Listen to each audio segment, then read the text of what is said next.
Hey there. So, how do you like my scene? I couldn't help it.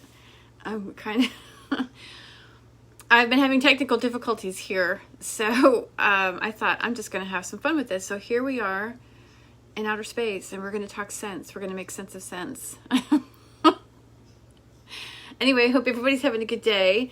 I was hoping to do this again on Instagram and Facebook, but like I said, I've been having technical difficulties, and my promise is to do this, offer this for my Synergessence page. I know this is on my live feed, on my personal feed, but I just thought that you guys might like to know about. I don't know how many of you actually know about Synergessence. It's my baby. Means the cooperative effect, the synergistic effect of nature, the nature of nature. That's what Synergessence is all about. And through that, I've developed a number of different programs, which I'm really proud of. And one of the things, as you all know, most of you should know, is how big of a deal essential oils are in my life. So today, and every Wednesday actually, making sense of sense is just that. It's about talking about oils. And today I wanted to talk about actually the olfactory system and emotions. Now, the other day I was talking about using oils to deepen the inhale. And it's interesting because when you talk about oils or you talk about aromas and emotions, it's not necessarily going to deepen your breath. It's not going to make it easier to breathe. That's the reason why knowing the constituents, knowing what's in our bottle is really very important, because you can now affect a deeper breath. And I think the light is okay. Pardon me while it just suddenly got kind of really gray, although my sky is still sparkly, so I like it. Anyway, so yeah, I wanted to kind of get into, because the olfactory system is something that is really just only becoming to be understood, and they're still learning more and more things about it. So I feel like making sense of sense is going to actually take place with regards to the olfactory system. It's going to take place over the next few weeks. Today specifically about emotions, and I know that I'll give you at least one example of an oil that influences olfactory, but they all do. So one of the things I want to start off by explaining is that the olfactory system actually consists of almost 750 receptors, and we recognize it as the olfactory system because the olfactory bulb sits right up here at the base, the top of the nose. It is the only sense that has a direct connection to the brain. And the reason it's called olfactory system is because it was first detected in the nose, or at the tip of the nose, or whatever this part of the nose is, the bridge of the nose. That's why it's called the olfactory system. Subsequently, they've discovered that we have olfactory cells throughout our bodies, and not just in the nose. And one of the things about the olfactory system is they are G-coupled protein receptors, which means that they are activated and influenced by lipophilic chemicals. And lipophilic chemicals are chemicals that require fat or oils to be able to be transported. So they're drawn to fat and then are transported into the cells. That's what a lipophilic chemical is. Essential oils contain constituents that are in fact lipophilic chemicals. So this is one way they are able to get into the cell and actually support cellular activity. Again, though, we live in a world of lipophilic chemicals, and when I was doing my Breaking the Cycle of Disease Management program, which if you guys haven't gone over to over to Synergessence, you can actually, if you submit your email address, you get the entire program. It's a 3 email series. It's about 3.5 hours worth of video plus documents. But anyway, but when I was going through that and producing that, one of the things that I came upon was the fact that there are over 45 million man-made chemicals currently being used around the planet. Over 70,000 of those chemicals are in fact lipophilic confirmed endocrine disruptors. So that means we have man-made chemicals aside from, it may include, I shouldn't say aside from, it may actually include medications, but nonetheless, we have over 70,000 man-made chemicals that are known to be lipophilic chemicals, which means they have the ability to also influence genetic factors. And this includes the olfactory system. And so, and like I said, the olfactory system is throughout the body. It's just not in the nose. But today I want to talk about what's in the, what it is about the emotions. Because as I said the other day when I was talking about using oils for helping to deepen our breath, there are going to be some depending on the amygdala. Okay, because this is what's really fascinating about the brain and the sense of smell.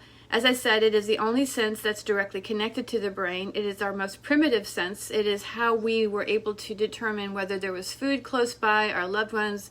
It's how this is how we navigated life, was through our nose.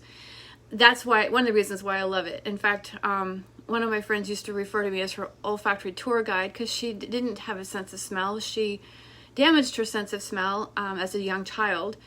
Very young child, and so every time she and I would go places, I didn't even realize how frequently I would make a statement about, well, that smells like this, or I smell that, and she finally just labeled me her olfactory tour guide because I love to smell. I love to smell life. Life has a very interesting, but at the same time, there are those odors that will trigger us, and we're also emotionally triggered by vision.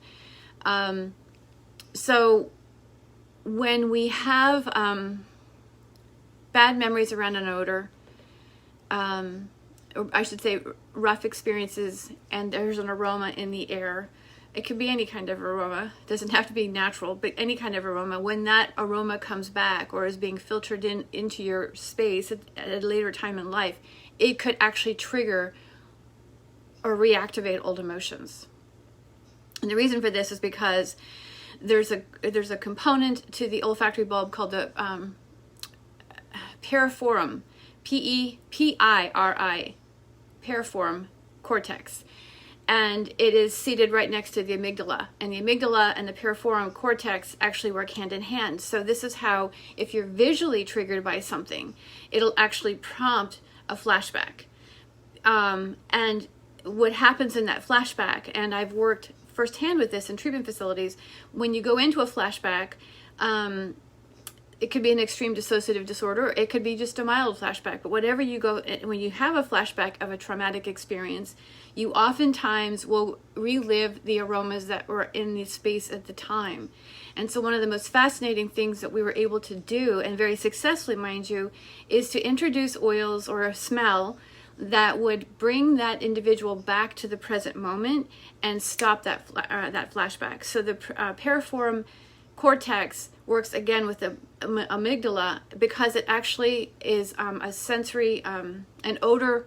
It's where we retain odor memory. Sorry, I'm excited about this, and so when I get excited, sometimes I stop breathing. But that's what this is all about. And so I just find the body and the brain absolutely fascinating. And so the sense of smell, again, is something that we can use to our advantage, as our ancestors did. We did it for survival. We did it how we identified, like I was saying, we identified our spouses. It's how we were able to sense danger. It's how we were able to sense food. This is how we navigated the world. And currently, we are inundated with aromas. So when we talk about ones that we are aware of, we can identify whether or not, we like it or we don't like it. I am beginning to challenge people with, if you walk into a place and you start to find yourself more towards the excitable state, feeling kind of anxious, or, I don't want to say uptight, but what, I'm just kind of worked up about something.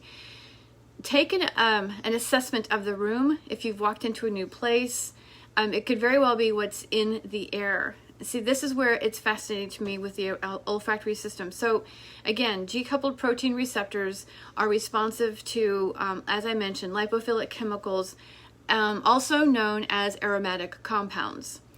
Now, an aromatic compound does not necessarily have a scent, although one of the first ones they've ever discovered was in fact benzene, which has a slight aroma to it, and that's the reason why it was labeled an aromatic compound. So aromatic compounds will in fact influence G-coupled protein receptors, or the olfactory receptors, and activate various processes throughout the system. But again, an aromatic compound doesn't have to be natural. It can be man-made, and it doesn't have to have a scent. So if you walk into a room and it's pretty much just like vanilla, so to speak, there's really no distinguishable aroma, but you're finding yourself all of a sudden emotionally kind of worked up, my guess is there's some kind of chemical in that room that you're having a reaction to, because you don't have to be able to smell. And this is one question I get asked a lot, is do you have to have a sense of smell in order to be affected by aromas? And the answer is absolutely not. One good example is sandalwood has been found to activate and influence olfactory receptors in the skin. See, this is going to be another talk. I don't want to go into this today, but this is where we get really involved in aromatic compounds. So the fact is that we are consistently sensitized due to all of the chemicals in the air. And that's another good reason why I recommend at least carrying a blend of oils that you've made for yourself. It's better to do it if you've made it for yourself, because pre-made blends don't necessarily have your system in mind. They're just put together based on hopefully a particular mechanism of action, and oftentimes for the aroma. People like to blend for the fragrance. And even if you like the fragrance, that's great. Not that there's anything wrong with it, but I would really carry something around that was very personal, but personalized, customized for yourself, because it's working with your whole system. Keep in mind, the olfactory receptors are throughout the whole body, along with other receptors. There's more olfactory receptors in the body than there is any other genetic receptor. And so having a personalized blend to support your entire system, whether you have high blood pressure, or you have diabetes, or you have psoriasis, or you have trouble sleeping, or you have horrible menstrual cramps, it doesn't make any difference what your health. Well, I should say it matters what your health conditions are. So it may be something minor, it might be something extreme. So that's the part that doesn't matter. The fact is that your system is unique, and so creating a blend that's unique to you would benefit you to actually have it on your person, so when you walk into a place that all of a sudden begins to activate you, sensitize you to the area, you can use that to bring you back into your body, if that makes any sense. Because as I said, when I was working in treatment facilities, I was actually in fact using essential oils for people who were suffering with dissociative disorders and other types of flashback disorders, to bring them back from the past. Because when they flash back like that, they're reliving the events visually, auditorily, as well as olfactory wise. And so and it's, you can talk to them, they can't really necessarily hear you, their eyes are open, so there's nothing we can do about changing the scenery, but you can change the smell because of the extension of the brain. And that's the fascinating part. So this is where they really benefit our emotions, and helping to de-escalate those emotions, and being able to understand how we can activate our emotions. They're finding that the sense of smell reacts faster than the visual. So the visual reactions are slower than the olfactory reactions. So the second you smell something, it's pretty much an instantaneous reaction. You see something, it takes a minute for it to process. So using smell to influence your emotions and help stabilize the emotions is really beneficial, especially living in a world it's full of triggers. Regardless, it could be trauma that we've lived through. And as I said, one of the biggest things that they're doing these days with neuromarketing is marketing through the aroma of scent, or through aroma. This is the reason why people who, real estate agents who want to stage a house, they want something to be cooking or baking in the background, so that it incites that feeling of being at home. A lot of department stores are beginning to infuse their departments with aromas to prompt spending, because neuropsychologists have learned what influences people's spending habits.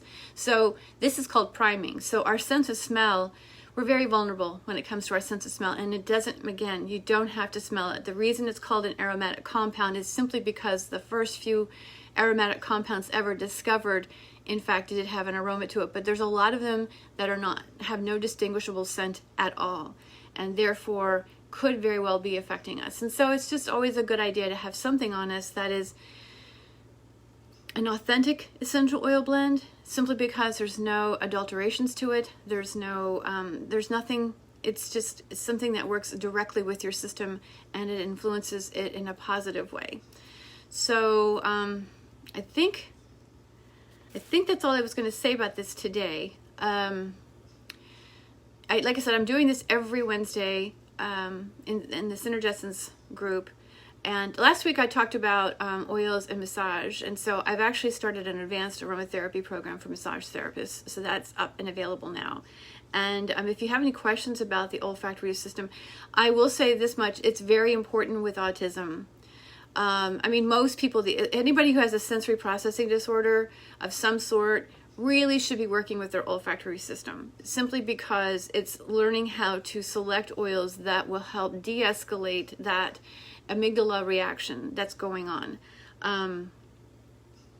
So I feel like, again, people who have suffered a great deal of trauma, autism, schizophrenia, anybody who has a sensory processing disorder would do well to work with oils so that they can influence a smoother transition from space to space, from day to day. And so until next week, I appreciate you guys being here. And I think that's the act. Yeah, just olfactory system and emotions is huge. It's huge because we can calm our systems down and unknowingly activate them. And so having something on our being that we can use to offset anything that might be in the environment around us, because again, we're constantly with olfactory receptors all over our skin. Our systems are being highly activated. So I really, really recommend an authentic oil blend that is personalized to you.